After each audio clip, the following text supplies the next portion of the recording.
All right. Hello, everyone. I see people are still trying to connect.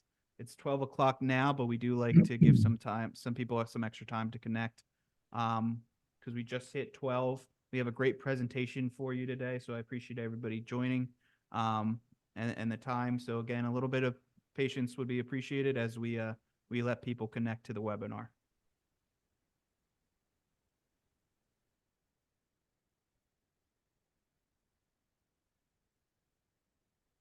Going to give ourselves about a minute or two max, and then we'll kick things off.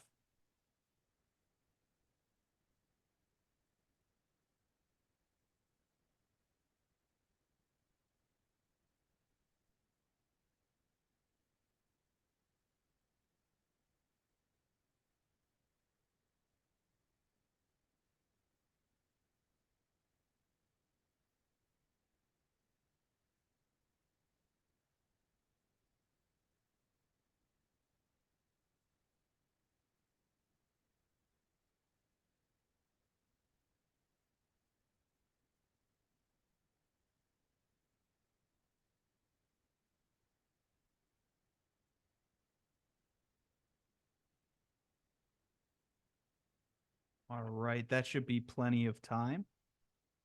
Let's get started. Hello, everyone. My name is William Mucker. I am a client executive with Camaplan, and I would like to thank you all for joining us for today's webinar, How to Do Tax-Free Roth Conversions with Oil and Gas Investments with Steve Blackwell and Joe Del Monte of Invito Energy Partners. As a quick note, please be aware that Steve and Joe will be answering questions at the end of the presentation. However, feel free to use the chat and/or Q&A function on your screen to pose your questions. Whenever they cross your mind, they will be saved and addressed once the presentation portion ends and the Q&A portion begins. Before we get started, we do have a brief disclosure to go through. Everything in today's presented in today's webinar is strictly for educational purposes. Camaplan is a neutral third-party administrator of IRAs. We are not attorneys, CPAs, or financial advisors. If it comes to a time where you need advice in any one of those fields, we highly recommend you consult with your team of professionals. We are more than happy to be a part of the dialogue with your team of professionals to make sure the investment process is quick and seamless. We do not sell any investments at Camaplan, nor do we endorse any products. We will never call you about the next best investment opportunity. We believe that you should always do your own due diligence before investing your money, whether it be your retirement funds or otherwise. Once you have found the investment that is right for you, we will help you open your account, fund that account, and facilitate the transaction into that investment. Here is my contact information. If you or anyone you know who you believe can benefit from the information have any questions about what is discussed in the presentation today and how it applies to self-direction, please do not hesitate to contact me. I would be more than happy to help. And without further ado, I'll pass it over to you guys. All right. Thank you, William. Appreciate that. And just wanted to say thanks to Camaplan for having us back again. We love the environment that you guys provide in providing education. So we think it's extremely important and just happy to be a part of it. We're going to jump right in here. I'm going to share my screen and let's make sure that everybody can see what they need to see.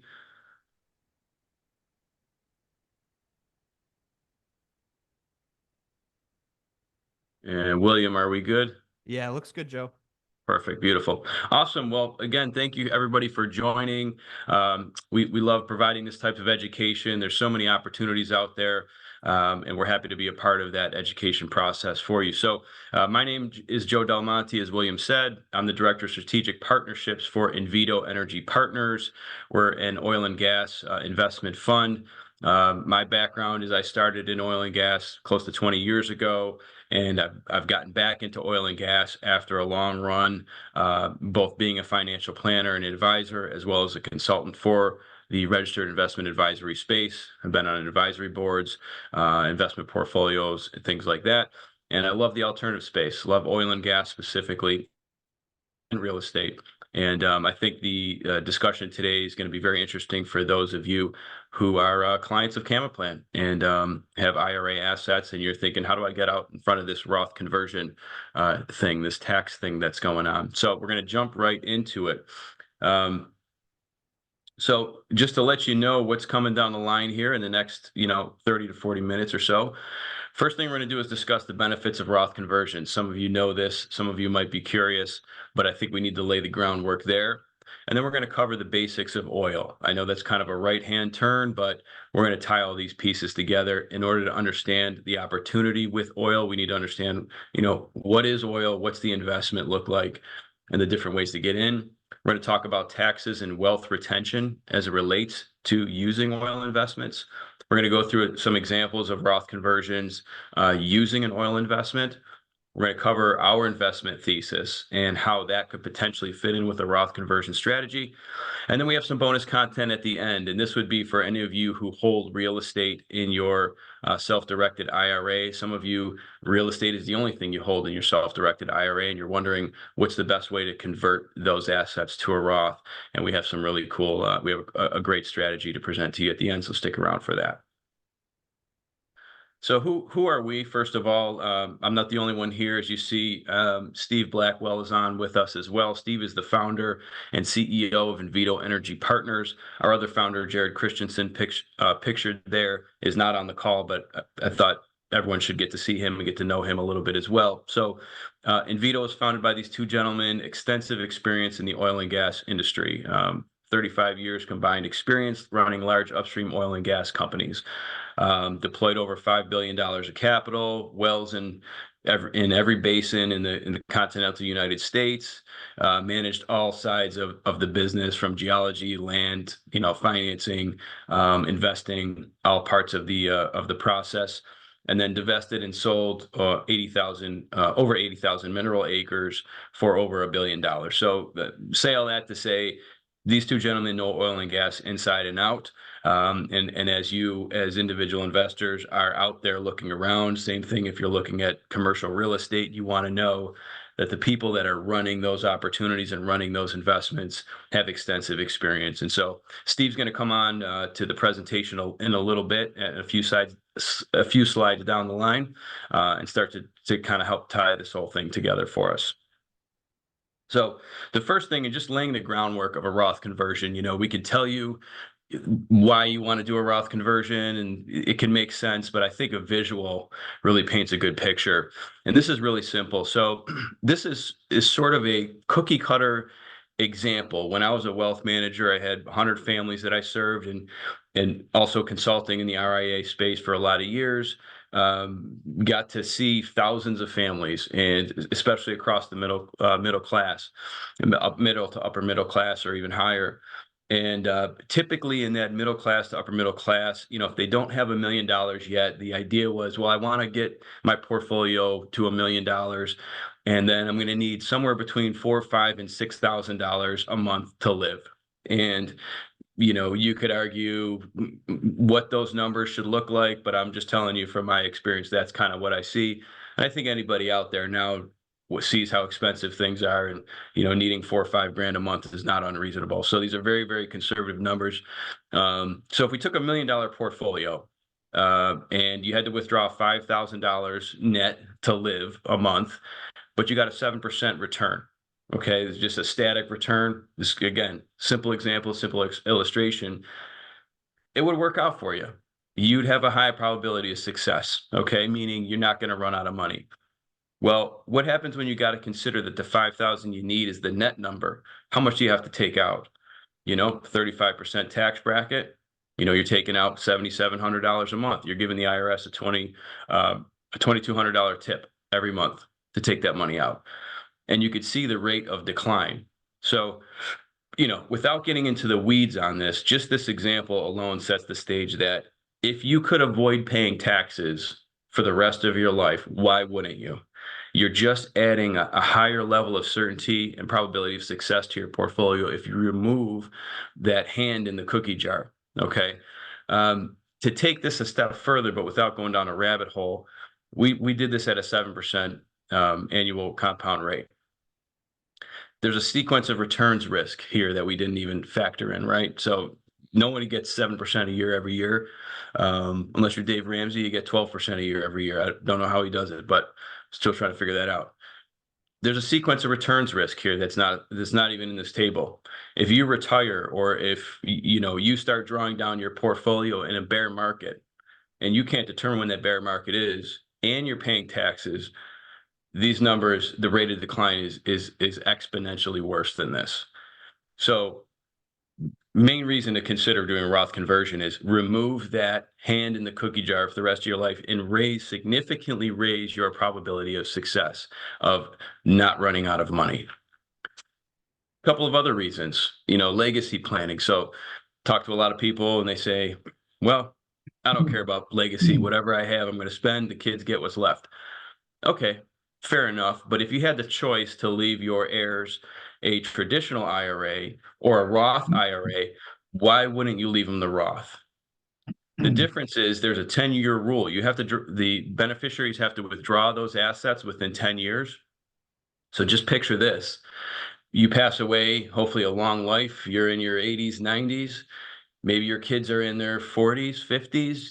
Maybe they're in their prime earning years.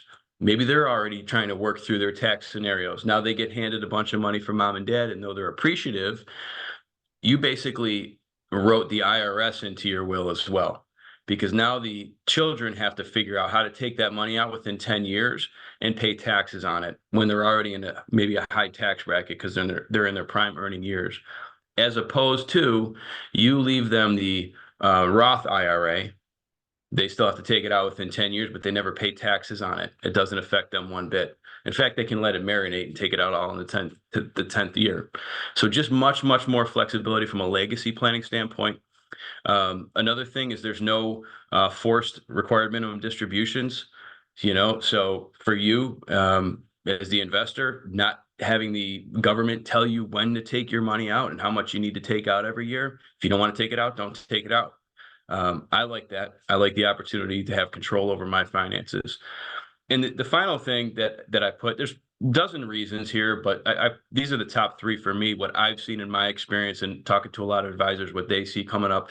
And the last one is more of a subjective. It's lifestyle. And I call it alliance, anxiety and reluctance to withdraw. And what that means is if I had clients who had a large portion of their assets in non-qualified or in Roth, tax-free buckets, they seemed to live more. They seemed, when there was an opportunity to take a vacation, to treat the grandkids, to buy the little convertible that they always wanted to buy, that's a waste of money, but they always wanted it, they would do it.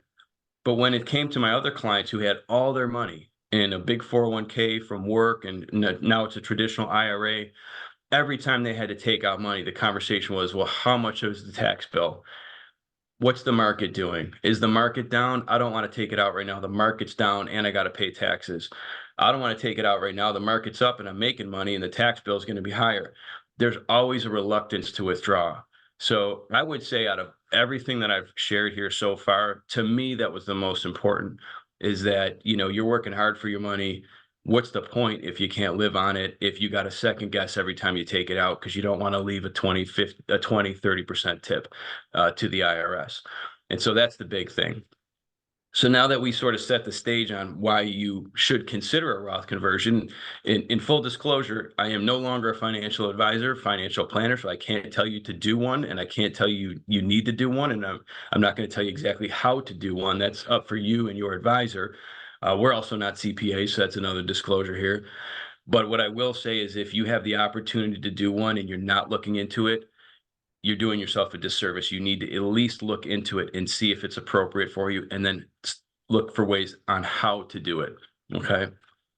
So what does that mean for oil and gas tax strategies? Oil and gas, there's some tremendous tax advantages. We'll talk about that when you get into oil and gas a certain way. As you can see on this slide, Roth conversion is just one of many strategies used for investors coming to oil and gas. So take a quick look over this. If anything else kind of piques your interest, we're not going to go into any of these today for the sake of time and the topic at hand. But if any of these pique your interest today, you can reach out to us. We're happy to provide you resources and education and a sidebar conversation on these types of things. So now how we're going to tie oil into Roth conversions, right? So first of all, what's a barrel of oil? I mean, why invest in oil? Let's just set the groundwork there. So first off, global demand, 102 million barrels per day. It's expected to grow over the next 10 years. A lot of people don't know this, that the United States consumes over 20 million barrels per day and is the largest single producer globally. So 13 plus million barrels per day that we produce. OPEC produces 27 million and Russia produces 10 million. So we are by far the world leader in oil. And a lot of people are surprised by that. Well, what's it used for then if we're producing so much of it? Obviously, transportation at 66%, 28% industrial, and just some examples of industrial products. You know, it, silly things, phones, golf balls. Golf balls are on here. I figure a lot of people play golf, right? Phones, we all have them. Detergents, clothing, refrigerators, paint, eyewear, speakers, sporting goods, ink, footwear. Most of us own most of these things, okay, if not all of these things. So it's in everything. Our infrastructure is built around it. You're using it. You're consuming it. You're a part of it. The fact that we produce over 20 million barrels a day, we're using it. So now maybe think about owning some of it as well. So now what I want to do is just as we lay the groundwork for why do a Roth conversion, what is oil, Steve's going to help us get into the different ways to get into investing in oil, because there's multiple ways in, but specifically for this presentation in utilizing Roth conversion, there's really one door of entry, and Steve's going to help us understand what that is. Appreciate that, Joe. Thanks for that information. And William, thank you to Camaplan for letting us come on again. We enjoy trying to help provide education to your network. So look, in oil and gas, there are multiple ways to invest into the energy space, right? You can go buy the equities of the large E&P companies, you can buy an ETF, you can buy direct commodities. But what we're talking about specifically today is there's two main types of direct ownerships, which are always structured inside limited partnerships. So you can either buy direct working interest, which is essentially equivalent to, let's say, equity in a company or equity in an asset. The working interest owners, they participate in the cost, the CapEx to drill the well. They also participate in the cost to operate that well. And then they get their share of the revenue, but they also get a huge tax incentives. So royalty interests are another way a very common way that people invest into the energy space. And again, as a royalty owner, you don't pay any part of the CapEx. You don't pay any part of the cost to operate a well. You just get your share of the revenue, but you do not have the significant tax benefit. So almost all of the direct investments available to retail investors, like I just said, are inside of what's called limited partners, little LP. So you're going to own units in a partnership. The partnership's going to go acquire either royalty interest or working interest. What we specifically focus on at Invito Energy Partners is acquiring working interest in either wells that we operate or wells that other companies operate. And that's because it has a significant tax benefit associated with it. Go ahead, Joe.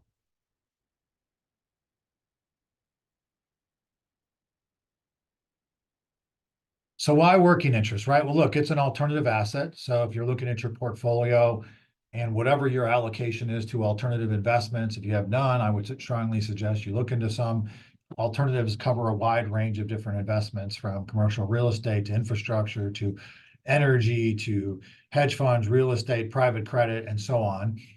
But whatever piece of allocation you have for alternatives, you can also look at slicing off a piece of that portfolio or that allocation into direct energy. And why would you do that? Well, number one is because of the significant tax benefits that it comes with up front, and we'll go over that in just a minute. So that's a way to, as I call it the silent partner, which is the IRS. That's a way to, stem the appetite of the IRS, who comes around once a year and tries to drain your wealth, right? So it's a way to retain your wealth. That's also owning physical assets. It's important to understand that whether it's royalty interest or working interest, you are owning an actual physical asset. Joe, we lost the presentation. Yeah, somehow I got booted out. Well, just see if you can share your screen again. William's still here. Okay, good. I don't know what the heck happened there. Literally kicked me right out. No settings were changed, so it may have just been a glitch. But yeah, give it another shot. Sorry about that, everybody. Right. I've done this presentation enough so I can just keep talking. So anyways, alternative assets in general, folks, are a great way to lower the volatility within your portfolio. And what do I mean by that? So most alternative assets have two characteristics to them, amongst other ones. One, they're mostly illiquid. And two, they're not traded on a daily basis, right? So it's not like it's on an exchange or it's on any type of equity market or a bond market where the value goes up and down, literally while the market's open, it goes up and down by the minute, right? So when you own an alternative asset, you're not waking up every day and opening up your browser to check the markets to see where the value of your particular equities are. So that's a way to smooth out the volatility inside of a portfolio. It's also a way as you approach, because we're talking about, retirement accounts here, as you approach that part of your life, you got to ask yourself, do you want to wake up every day and check the markets and see if the market's up or down? If you're 100% in equities, that's going to be a significant part of what you're doing on a daily basis, which I personally don't want to do that. So it lowers the volatility. It creates a passive income stream, a tax efficient passive income stream, which is something significant that's singular to oil and gas specifically, and we'll go over that in a minute. So, you could pay less taxes. You can use it for different tax strategies. You own a physical asset. I'll talk about this later, but it is literally a physical asset that has a recorded deed at the county. So it is a real property asset. And we also do not incorporate any leverage or debt on that asset, which is important as far as mitigating risk, create a passive income stream for yourself, and lower your portfolio volatility. Sorry to interrupt. Joe, you're sharing the presenter screen. If you could quickly just hit display settings and switch it over so that we can see the actual presentation. Full screen, that would be great. Please. Sorry about that. All good. Perfect. Thank you. There we go. Sorry for the interruption. No, please stop us anytime. I'm having tech issues over here. So sorry, it always happens. We adapt. All right. So let's talk specifically about the tax benefits to oil and gas investing, because they are very unique. So I look at oil and gas direct investments as a very unique asset class because it serves two purposes for an investor. It serves as a means to grow your wealth with an expected return, but it also has a purpose and a benefit of retaining wealth because the analogy I always give is the bathtub, right? Is you're filling up your portfolio, your bathtub with expected returns, you're growing your wealth. Once a year, that little silent partner likes to come along and pull the plug and drain as much as they can. And we can use oil and gas as a way to put the plug back in the drain.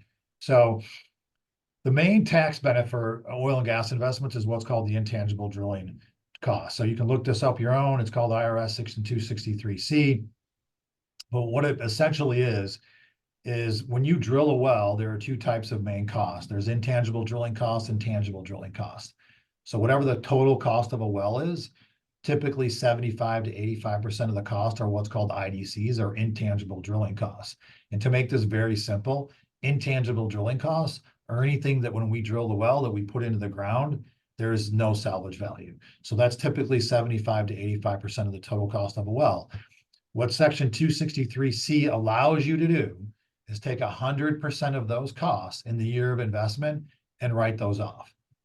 So for example, if you have, let's just take our fund from last year. So our K1s went out on March 15th of this year. We do get our K1s out on time. And our clients that invested, let's say someone who invested $100,000 last year, to make the math easy, their K1s had an 83% IDC from last year. So their loss on their K1 for 2023 was a loss of $83,000. And so now that's the beginning part of the benefit, but where the real home run comes in is, even though this is a passive investment, the IRS, because they put these codes back in place back in the 70s to incentivize capital to flow towards the exploration of hydrocarbons in the United States, especially because we were so dependent on foreign oil. Just go back 20 years and the United States was producing about 3 to 5 million barrels a day. One of Joe's slides showed you that we're the leading producer in the world right now. But it allows you to offset ordinary income. So that's why this is a tool that's very favored by CPAs and also wealth managers for tax strategy. And that's why it works for this Roth conversion. Because when you go to convert, why do people not want to convert to Roth? Because when they go to convert to a Roth, they got to pay the tax, right? And so this is a way to limit that, because that's now taxed at ordinary income rates. And if you're taking the loss here, as we'll show in a minute, you can offset or mitigate that tax bill. And it's also important to remember on a Roth conversion that you don't have to convert all at once. You could space that out over 1, 2, 3, 4 years. So, but IRS Section 263C is the main deduction. It's 100% of the IDCs, which typically is 75 to 85%. Our example for our LP holders last year was an 83% write-off for 2023. The additional costs are called tangible drilling costs. And again, just the opposite of anything we put in the ground that may have a tangible value when the well's done. Production equipment, casing, pipe, things of that nature. And typically you amortize those over 5 years. But with the TCJA, you can take bonus depreciation, the Tax Cut and Jobs Act. Now, bonus depreciation is beginning to sunset or has been sunsetting at 20% for the last 3. This is year 3, so it's only 60% this year. There is a bill in Congress to put bonus depreciation back to 100%. I wouldn't hold my breath that anything gets done in an election year, but there is a bill on the Hill that has actually got bipartisan support, but I highly doubt that anything gets done before the election. But what this means is you can have amortization over the next 5 years and or some bonus depreciation. So maybe that 85% or that 80% becomes 87% on top of the IDCs. And so the last tax benefit, which I mentioned before in the slide right before this, was that one of the benefits of direct energy investments is it creates a passive income stream. Okay. Well, there's another tax benefit the IRS hasn't put in place, or Congress put in place through the IRS a long time ago, and that is called Section 613, which basically says when you receive this income, it's called the small producers tax exemption and or depletion allowance. You don't pay tax on the first 15%. So now the income you're receiving is also tax efficient as well. So you have the big write-offs up front through the IDCs. You can take some bonus depreciation, which will increase that upfront write-off. If not, you'll take some amortization over 5 years, and then you also get a tax benefit on the income received. Awesome. Thanks, Steve. So we're going to just illustrate again, just to have a visual of all the things that Steve just shared, kind of where we're at this point in the presentation. So let's just take a look at, this chart here showing, a Roth conversion of $200,000. On the left-hand column, you have, no oil and gas investment made, just a traditional Roth conversion. And you can see the tax from that conversion is $70,000. So we're using a 35% tax rate and, $70,000 in taxes right off the top. With an oil and gas investment, convert the same $200,000, $70,000 tax bill, but you're investing, let's say you invest $150,000 from oil and gas. Okay, so that is at an 80% deduction, you're writing off $120,000. So essentially you reduce your taxable income from $200,000, that taxable income from the Roth converting, $200,000 is reduced down to $80,000 at your tax rate, and your tax bill is now $28,000. So by doing the investment in oil and gas, you're saving yourself in your pocket $42,000. One thing to note is, obviously simple example, but this doesn't take into consideration state taxes. We couldn't possibly account for that, but this does offset state taxes as well. So some of our investors are in the high, state tax areas, and they're pushing 40% all in or more sometimes, and so they get that entire benefit. One thing I wanted to show you is just, well, what does that mean? And someone did ask this question already in the chat, and I appreciate that question. Do you do this type of thing piecemeal, or do you rip off the Band-Aid and do it all at once? To be fair and frank, it depends on your situation. Some people can do it all at once and make it happen, one and done. Other people, depending on the size of your portfolio, the tax bracket you're already in, you might want to piece this thing out. Okay, so let's just say you have an example of somebody doing this every year for 5 years. This just repeat, rinse, repeat every year for 5 years, saving that $42,000 in taxes for 5 years. Assuming a 7% annual return, we're going to be conservative here. After 20 years, the value is $861,000 tax-free. So that's just on the tax money that you saved. Okay, the taxable equivalent account is $1.3 million. So I call this the portfolio trifecta. You have tax savings upfront. You have, and now in a Roth, tax-free compounding. And then when you go to take the money out, it's tax-free.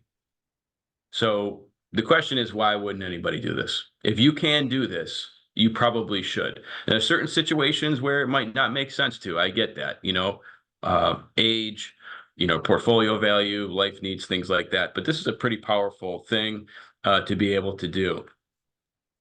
So if you were going to execute a strategy like this, and let's say you were going to do it, through Invito, we're on the line, we're going to share with you, what we do, a little bit about it. We don't want to make this presentation all about us. We want to make it about the strategy. But what does investing in oil and gas actually look like besides just the tax benefit? Because don't forget, when you're doing a Roth conversion, you're transitioning assets from a traditional IRA that's taxable to now a Roth IRA. Those assets are still held in what's considered a qualified retirement account. So in order to pull in oil and gas in this, you have to have non-qualified assets outside of your retirement account that you're investing parallel. Okay, so when I go back to this slide here, you're doing a Roth conversion, 200,000. That's converting from a traditional to a Roth. That's not going in oil and gas. The 150 that you're investing is in a separate parallel transaction in non-qualified funds. So I want to be clear on that. So now you're making an investment decision as well, is where I'm going with this. So you have to know a little bit about the investment. Steve's going to talk through our investment thesis and strategy. Yeah, look, I think it's important to reiterate what Joe just said. So this is using an investment strategy to help offset or minimize the tax bill on a Roth conversion. But back up to that, you are making an investment. We are the sponsor. This is what we do. This is a very brief slide of what we do. If someone is ever more interested in learning about this strategy and or specifically about the asset class of direct energy investments and how we do that, we would schedule a different Zoom with you guys, get a face-to-face with you and go over in detail what we do. But my background is I've been running upstream oil and gas companies for a while, started this company a few years ago to bring what I consider like an institutional-like product to the retail community. That's really from a fee structure and also from a risk management standpoint, right? If you're an oil and gas company, there's a lot of risk, what we call geological or rock risk involved, or exploration risk involved in oil and gas as you're trying to prove up your reserves or develop more acreage. We don't want to do that for retail clients. And so essentially what we do in a very short nutshell is we take the majority of our funds that we raise into our investment funds, go out to acquire small working interest positions or small equity positions in the same wells that are being drilled by the largest E&P companies in America. So there's just a short list in the CapEx of these companies that are in some of the oil and gas companies that we're investing into. So we are constantly underwriting deals. Through our experience and our connections, we know how to generate these opportunities. We know how to underwrite these opportunities. And what we are focused on is, if you're familiar with real estate, there's Class A space, Class B space, and Class C space. In oil and gas, it's called Tier 1, Tier 2, Tier 3. To make this very simple, Tier 1 is the most de-risked, proven assets that they have. We focus 100% on acquiring small working interest positions in Tier 1 assets. We aggregate those and we put them into our fund. So for example, our fund might have 15 wells in it, and there could be 3 wells from Ovintiv, 4 from EOG, a few from Chevron, or we focus on the major publicly traded oil and gas companies or the large independents or the well-backed private equity operating companies. And so we're looking for their Tier 1 acreage, which essentially just means that when we're looking at where we might invest, there's lots of data already. In other words, a lot of wells already drilled within a 3-mile radius, which allows our reservoir engineers to have a higher probability of performance on whatever we estimate that we're going to produce out of that well. We structure our deals. Invito Energy Partners was started. One of the main reasons I started the business is because I felt the fees on all the private placements I read were way too high. So we have industry low fees. We reduce the concentration risk in a portfolio by having multiple wells, which is what allows us again, by investing into non-op wells, because we can take smaller positions. And we don't use any debt. This is very important. Most transactions, whether it's commercial real estate, but especially oil and gas, if you look at every oil and gas company that's ever failed, or every asset that's been taken back, it's always because of leverage, because it's tied to a commodity price. Commodity prices move in the wrong direction. They breach their covenants and they lose the asset, or the company goes bankrupt. So we don't employ any leverage on this strategy. We could, and it would juice returns, but it would dramatically increase the risk. So we're not going to do that. And of course, we pass along all the tax benefits to the investor. So that's a very quick snapshot. Again, if anybody ever wanted to go into more, actually consider this, I would, we would get on a call with you, either with Joe or myself or both of us, and I could walk you through in a lot more detail on what we do, how we manage risk, how we underwrite, how we choose assets, where we're choosing assets, and how we manage the risk, and how we determine really the discipline and the metrics we look for in return profiles.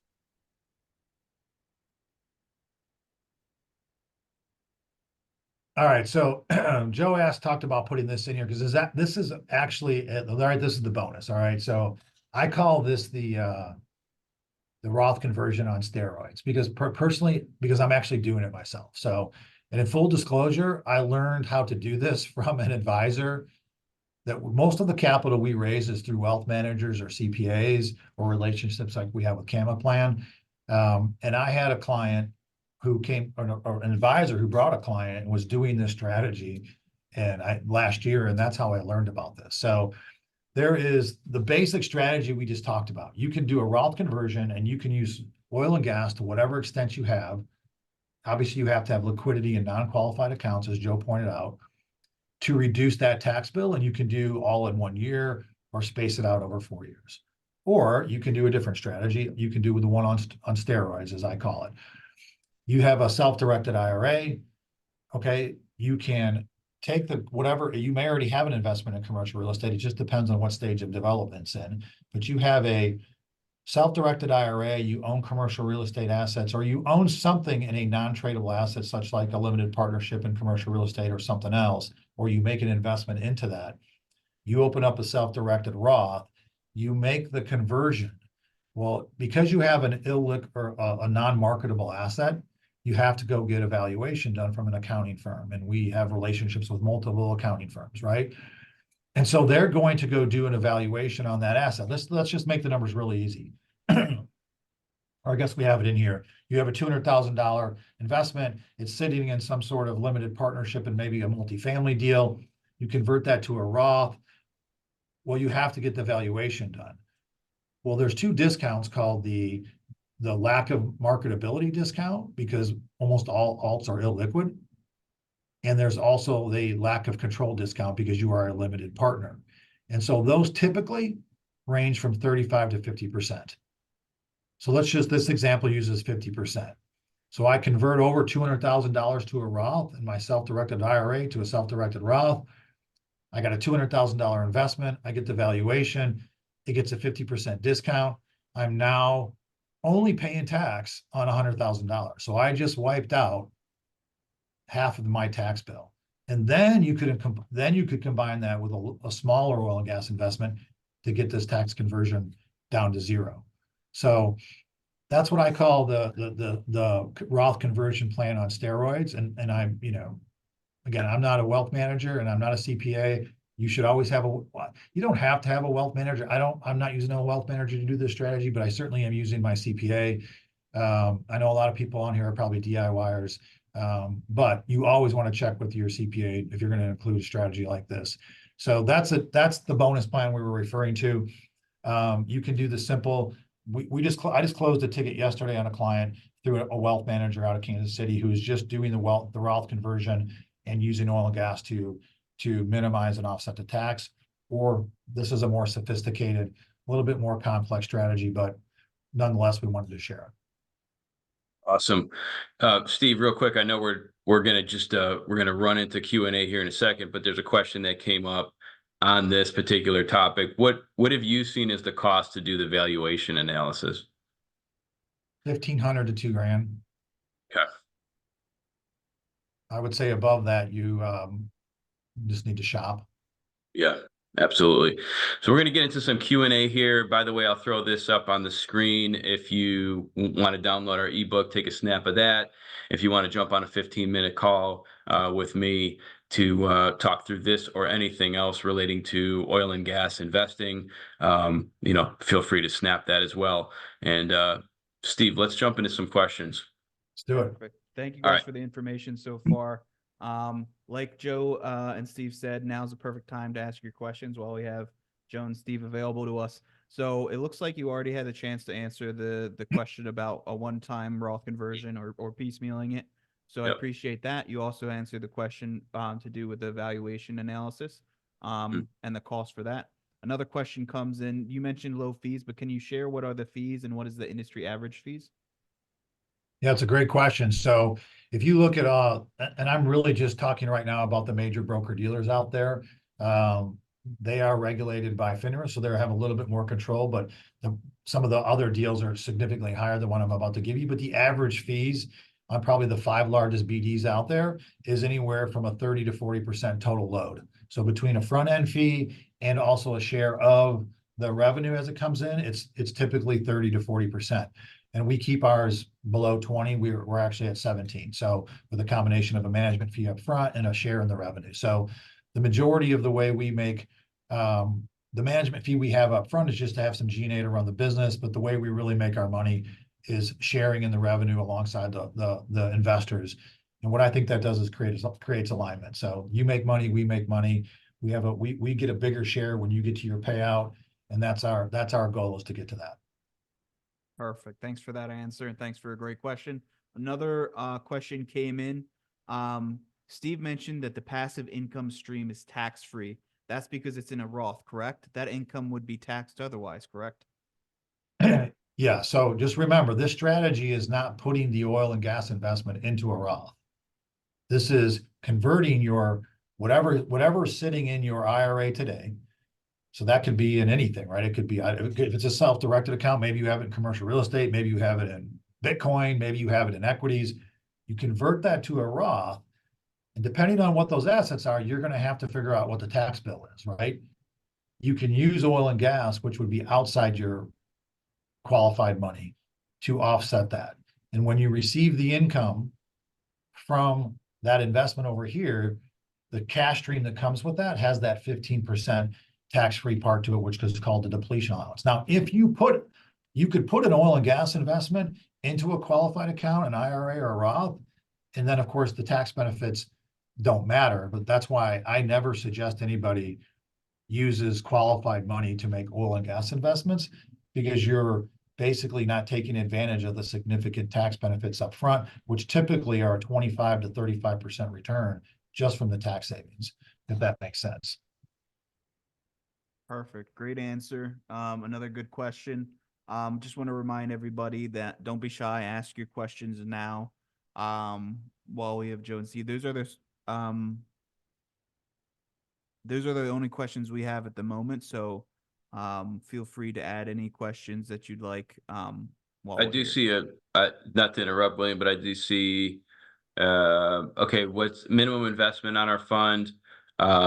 So we can do unit sizes on this current fund are 100,000. We can do as low as a $50,000 investment, which would be a half unit, and you could do anything in increments of 25,000 after that. So 50, 75, and so on.